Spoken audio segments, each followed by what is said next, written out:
Joe Biden faces significant resistance regarding the much-debated electric vehicles, known as EVs. He has sent a strong message to manufacturers: these vehicles represent the future. Questioning their importance now seems contradictory. This stance is considered bold, given the potential drop in the EV market. In a period marked by Biden's incentives for these vehicles, the goal is to get everyone on board with this electric vision. Today, we will unveil the details of this topic. Surprisingly, the middle class shows total aversion to these vehicles, and this situation severely affects the companies in the sector. Ford, for example, faces a loss of $36,000 per vehicle sold. General Motors also records continuous losses in its electric vehicle line. Even Tesla, the market leader, has been pressured to cut prices. There is a noted slowdown in production, raising the question, why the rejection? If you thought EVs were on the rise, wait until you see President Biden's desperate attempts to save this segment. Challenges of electric vehicles. What really happened? The public seems to prefer traditional combustion engines and rejects the forced transition to EVs, driven by political agendas. The government pressures manufacturers to adopt them, which may harm the middle class. Before exploring this significant shift, it is important to understand Biden's actions to promote these vehicles and disfavor combustion engines. Surprisingly, over 3,000 automotive dealerships resist this trend. They argue that the demand for EVs is low. These dealerships, spread across the United States, represent various automotive brands. They are part of a broad coalition concerned about the low sales of these vehicles. They claim that the initial excitement for EVs has not translated into effective sales. The Biden administration has set a goal of 50% electric car sales by 2030. In the current context, only 4% of sales are EVs. However, dealers report that EVs remain stagnant in lots, even with price reductions and incentives. This represents a serious warning and could lead companies like GM and Ford to bankruptcy. If EVs are so advantageous, why aren't they more popular? Dealers identify significant problems. One is the insufficient charging infrastructure. Without suitable places to charge, EVs become impractical. In addition, the current electrical grid is not prepared for a mass transition to EVs. Consumers question the logic of investing $60,000 to $70,000 in a car with a range limited to 250 miles per charge. And there is also the issue of batteries, which depend on minerals from countries like China, further complicating the situation. Balance in the era of electric vehicles. When it comes to China, it is interesting to note that it strongly leads the electric vehicle market. The nation produces approximately 75% of the global lithium-ion batteries. These batteries are vital for EVs. China holds significant control over the production of key components of these batteries and the processing of essential minerals such as lithium, cobalt, and graphite. Such dependence on a single country, with which we face financial tensions, can be risky. In the United States, automobile dealerships express concerns about Biden. They ask for more time to improve battery technology, making EVs more accessible.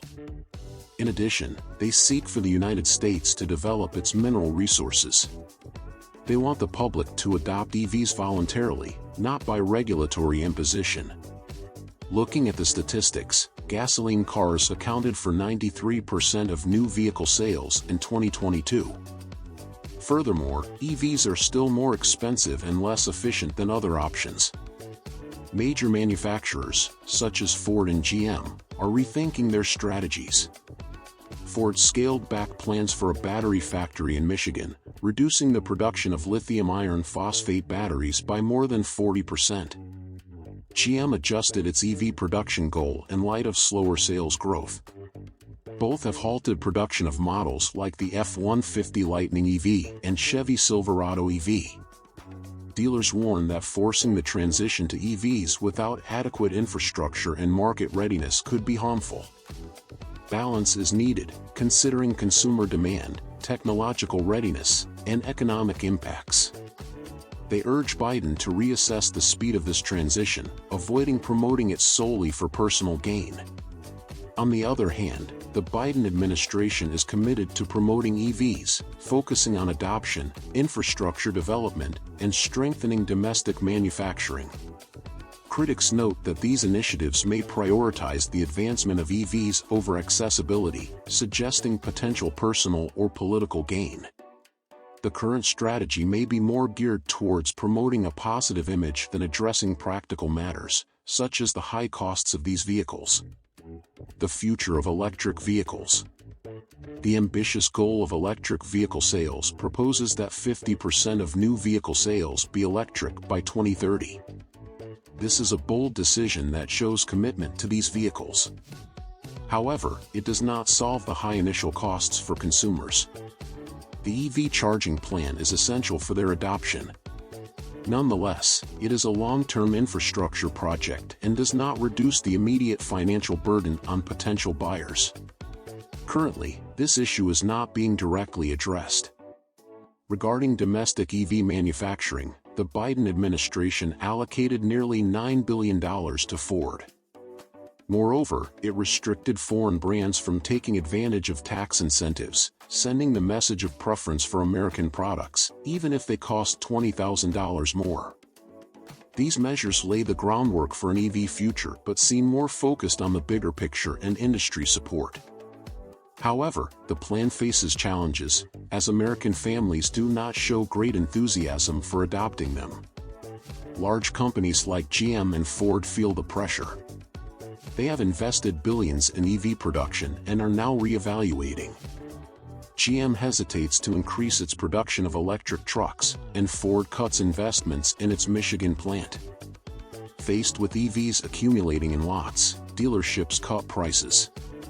They offer significant discounts and attractive leasing contracts to entice buyers. Still, EVs are expensive. They have become some of the slowest-selling vehicles. Compared to gasoline vehicles, EVs take longer to sell. For dealerships, this means idle capital. Even with discounts, an electric Ford F-150 costs about $50,000, while a regular model costs less than $37,000. Even with tax incentives, the price difference is significant. Donald Trump expressed skepticism about the rapid transition to these vehicles. He prefers the noise of gasoline engines and questions their viability. Trump considers EVs expensive and a threat to the traditional automotive industry.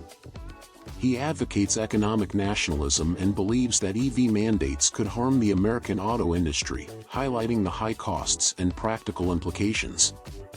On the other hand, Biden focuses on promoting EVs. He has set ambitious sales targets and supports investments in charging infrastructure. But this raises concerns among unionized workers about the future of their jobs in the era of EVs.